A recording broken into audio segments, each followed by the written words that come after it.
Assalamualaikum warahmatullahi wabarakatuh. Sampurasun.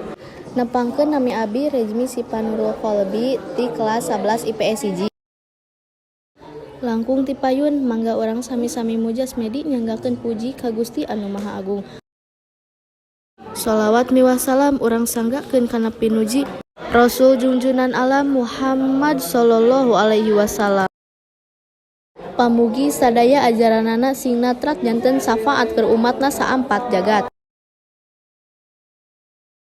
Gilang palawargi anu kusim kuring dipika hormat, ibu bapa anu kusim kuring dipika hormat sareng rerencangan anu sami rawuh.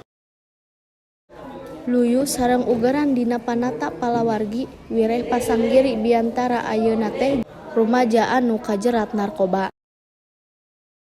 Hadirin anu sami rawuh, narkoba nyaeta obat bius atau penenang nu dianggo ku pasien tapi bisa oge dianggo ku rumaja ngan saukur dipake kur gagayaan hungkul. Teu apal bahayana kumaha lamun urang geus kacanduan ku narkoba.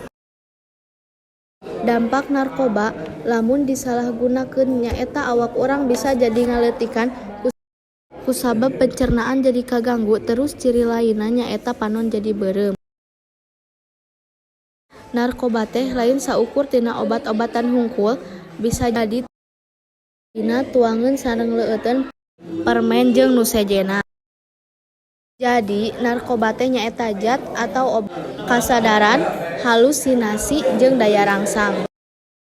Mung sakitu anu tiasa didugikeun ku simkuring, hapunten dina sagala kalepatanana, hatur nuhun sagala perhatosanana. Wassalamualaikum warahmatullahi wabarakatuh.